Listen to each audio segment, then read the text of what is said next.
À la fin de sa vie, Bourvil a laissé tomber une phrase que personne n'aurait imaginé entendre de lui.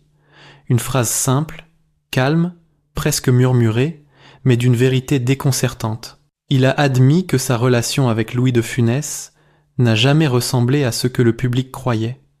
Et soudain, tout ce que la France pensait connaître de ce duo mythique se fissurait. Comment deux hommes capables de faire rire un pays entier pouvaient-ils, en coulisses, avancer sur un fil aussi fragile ? Était-ce vraiment une complicité naturelle ou seulement une entente silencieuse construite par nécessité ? Derrière les sourires capturés par les caméras, que restait-il quand la lumière se retirait ? Bourvil ne parlait presque jamais de lui. Il cachait ses blessures avec la même douceur qu'il offrait à l'écran. Mais, dans un moment de lucidité, alors que sa voix se faisait plus lente, il a confessé une vérité longtemps étouffée. Entre lui et de Funès, il n'y a jamais eu l'harmonie que l'on croyait. Il y avait l'admiration, oui, mais aussi la fatigue, la distance et ce malaise que l'on ne nomme pas. Ce soir-là, pour la première fois, Bourvil acceptait de révéler ce qu'il avait toujours tu. Voici la vérité qu'il n'avait jamais osé dire à propos de Louis de Funès.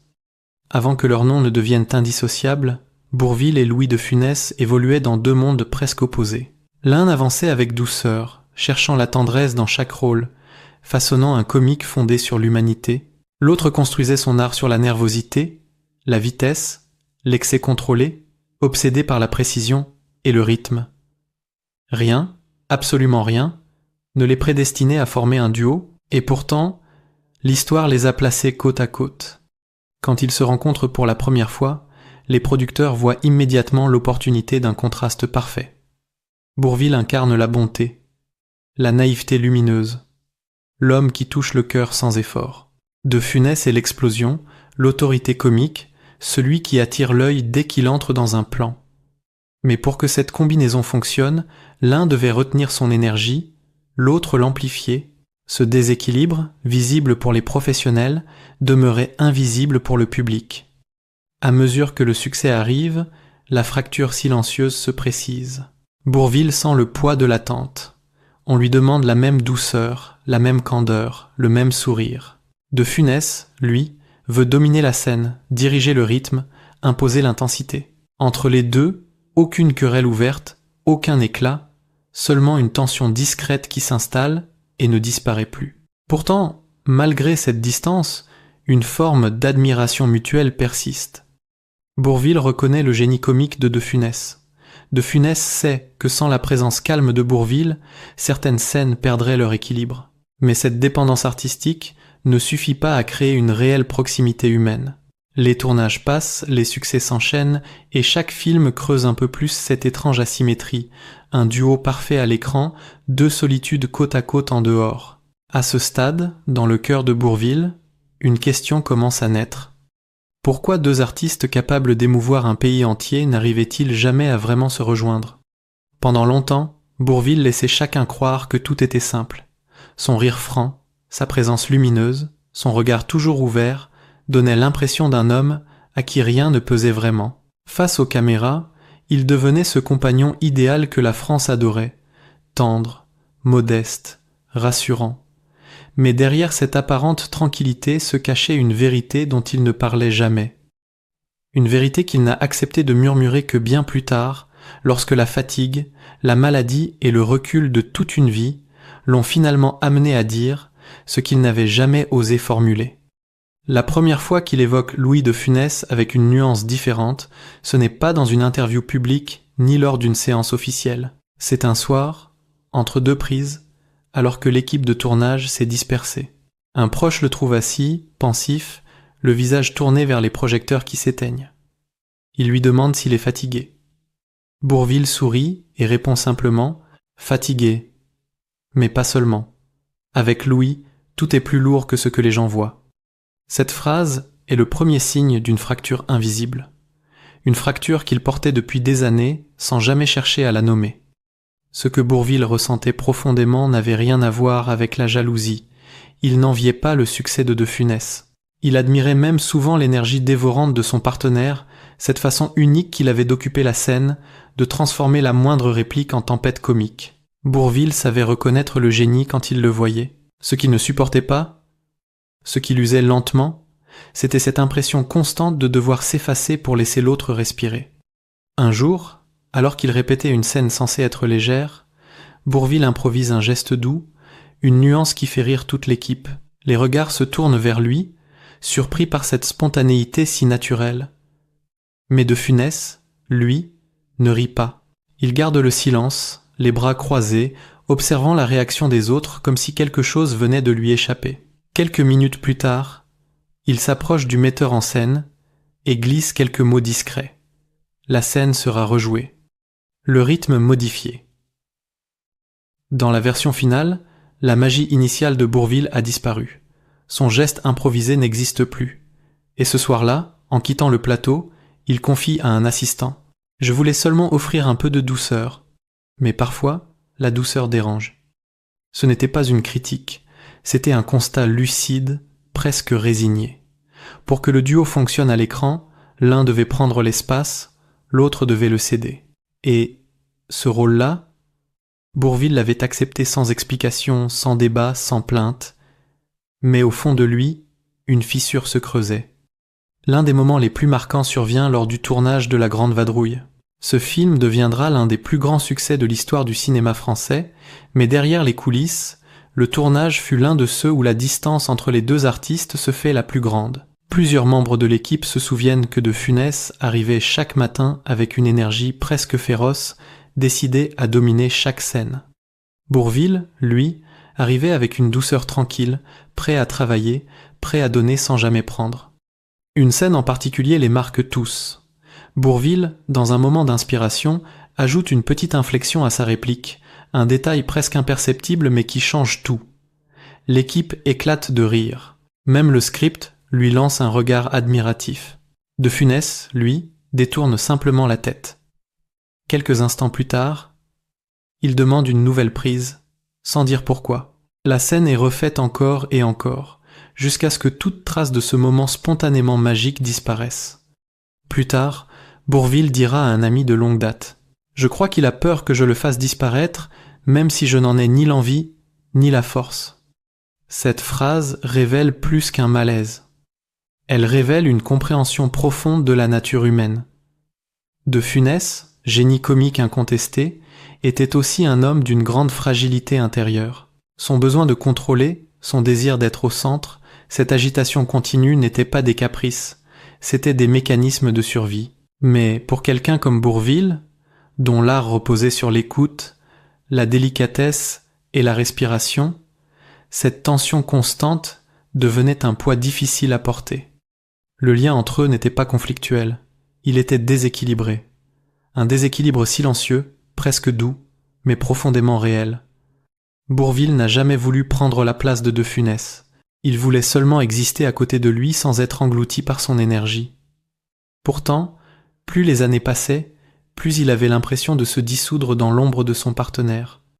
Dans l'un de ces rares moments de confidence, peu avant la fin de sa vie, il dit à voix basse, comme pour lui-même : « Avec Louis, je n'ai jamais su si nous étions un duo ou deux solitudes côte à côte. » Cette phrase résume peu, être mieux que tout ce qu'il avait ressenti.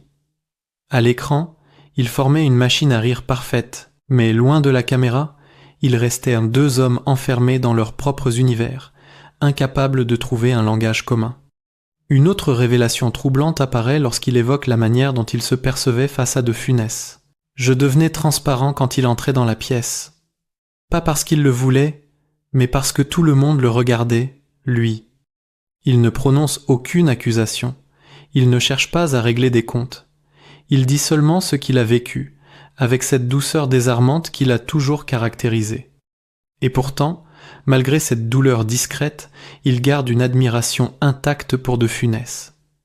Il dit un jour en souriant : « Personne ne peut jouer comme lui. C'est un feu. Mais moi, je suis l'eau qui calme ce feu. » Une phrase magnifique, presque poétique, qui traduit à la fois son sens du respect et sa lucidité.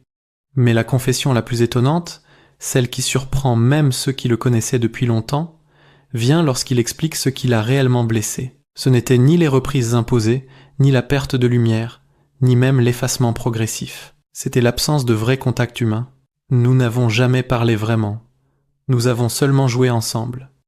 Aucune rancune, aucune colère, seulement un constat émouvant. Deux hommes capables de faire rire tout un pays n'avaient jamais réussi à se rejoindre dans un espace intime. Et ce jour-là, lorsqu'il prononce enfin la phrase qui deviendra l'aveu le plus marquant de sa vie, sa voix se casse légèrement. Je l'admirais, mais je ne savais plus comment être moi-même à ses côtés. Cette vérité, douce et tranchante, éclaire soudain toute leur histoire d'une lumière nouvelle. Le duo mythique n'était pas une évidence. Il était un miracle fragile, né malgré eux, entretenu par le talent, mais jamais consolidé par la proximité humaine. Ce que Bourvil révèle enfin, ce n'est pas un secret honteux. C'est la complexité d'un lien que le public a idéalisé. Un lien fait d'amour silencieux, de respect maladroit, de rivalités involontaires et de non-dits qui ont traversé toute une carrière. Une vérité que seul un homme au seuil de sa vie pouvait enfin accepter de partager. Lorsque la maladie s'installe dans le corps de Bourvil, elle entre comme un voleur silencieux. Il ne dit rien, ne laisse rien paraître, fidèle à cette pudeur qui l'a accompagné toute sa vie. Même ses proches les plus attentifs ne devinent pas l'ampleur de la douleur qu'il endure. Les médecins lui recommandent de ralentir, de se ménager. Mais Bourvil continue à travailler. Il sait que le temps lui échappe, mais il refuse de laisser la maladie devenir le centre de son existence. Dans un murmure, il confie à un ami. « Je préfère donner tant que je peux, tant que mes mains savent encore jouer. » Louis de Funès, lui, ne voit rien. Comment l'aurait-il pu? Pris dans un tourbillon de projets, d'exigences, de doutes intérieurs, il avance comme un homme qui court toujours plus vite que son ombre. Pour lui, Bourvil reste cet être solide, stable, celui qui ne faiblit jamais. Il n'imagine pas une seconde que son partenaire d'écran lutte contre un ennemi invisible. Et Bourvil ne veut pas qu'il sache. Pas par manque de confiance, mais parce qu'il sait que l'information créerait un malaise irréparable. « Je veux qu'il me voie comme avant, pas comme un homme qui se défait », dit-il un soir. À mesure que la maladie progresse, la distance entre eux se fait plus grande encore. Une distance non pas née d'un conflit, mais d'un silence qui s'installe et s'étire. Bourvil tente parfois une phrase, un début de confidence, mais les mots meurent sur ses lèvres. De Funès, absorbé par ses angoisses professionnelles et son désir de perfection, ne perçoit pas ses appels muets. Et ainsi, les jours passent sans qu'aucun des deux ne trouve l'occasion de combler cet espace devenu trop large pour être franchi. Lorsque Bourvil disparaît en septembre 1970, la nouvelle tombe comme une pierre froide au cœur du cinéma français. Les journaux parlent de la perte d'un géant, d'un homme aimé de tous, d'un artiste au talent rare. Mais pour Louis de Funès, ce n'est pas seulement un monument qui s'éteint, c'est une part de lui-même qui s'effondre. Un assistant de plateau raconte qu'en apprenant la nouvelle, de Funès s'est figé, le regard complètement vidé. Il ne pleure pas immédiatement, il reste simplement immobile, comme si son corps refusait de comprendre ce que ses oreilles viennent d'entendre. Plus tard, lorsqu'il se retrouve seul, un mot finit par s'échapper. Non, pas lui, pas maintenant. Ainsier, ainsier, ainsier, ainsier. Dans cette phrase, il n'y a ni colère, ni protestation, mais une stupeur douloureuse, presque enfantine. Un homme qui découvre trop tard qu'il ne pourra plus jamais rattraper ce qu'il n'a pas su donner. Les jours suivants, dans son cercle intime, de Funès laisse apparaître une confession rare, un aveu que personne n'aurait imaginé entendre de sa bouche. « J'ai perdu un frère, et je ne me suis jamais comporté comme un frère. » Cette phrase, ceux qui l'ont entendue ne l'oublieront jamais. Car derrière elle se cache toute la fragilité d'un homme qui, sous l'éclat du génie comique, dissimulait un besoin profond d'être aimé, compris, pardonné. De Funès réalise alors ce qu'il n'avait jamais su voir. Il comprend que derrière la douceur de Bourvil se cachait une force immense, une résistance silencieuse.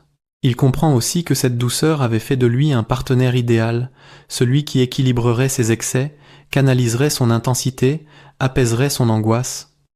Et dans cette compréhension tardive, il découvre ce qu'il a perdu.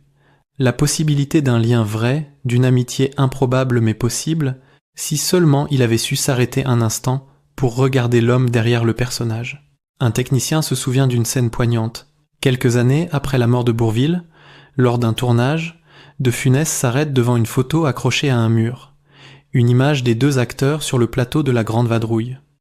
Il reste là, silencieux, puis murmure presque pour lui-même. Je n'ai pas été assez doux avec lui.